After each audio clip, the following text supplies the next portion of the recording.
পুরা সময়ের আমরা মার সঙ্গে যত সময় কাটাইনি, এখানে যারা বসে আছেন পরিবারের সময় যত সময় কাটাইনি, আমরা তার সঙ্গে দেশনেত্রী আপসীর নেত্রী বেগম খালেদা জিয়ার সঙ্গে কখনো জেলে কখনো রাজপথে তার সঙ্গে থেকেছি। আপনারা থেকেছেন, দেশবাসী থেকেছে।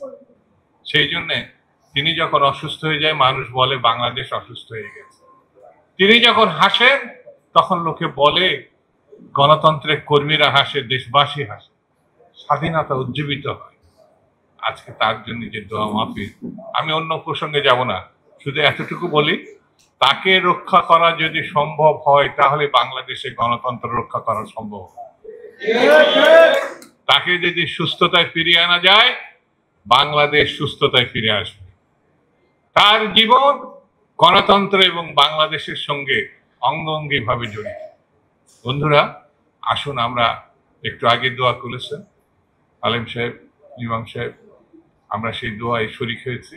আমরা মন থেকে নামাজের সঙ্গে, আজকে জুম্মার দিন, আমরা তার সন্তান হিসাবে ধর্মে বলে সন্তান যদি তার পিতা মাতার জন্যে দোয়া পড়ে মসজিদে অথবা নামাজে যেখানেই হোক, সেটা আল্লাহ কবুল করে। তিনি আমাদের মা, তিনি আমাদের অভিভাবক। তার জন্য আমরা আসুন প্রতিনিয়ত আল্লাহর কাছে দোয়া কামনা করি, জীবন কামনা করি, সুস্থতা কামনা করি। এর মধ্য দিয়ে যেন বাংলাদেশকে রক্ষা করা সম্ভব হয়।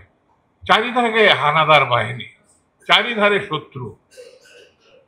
এই শত্রুর কাছ থেকে দেশকে রক্ষা করতে হবে।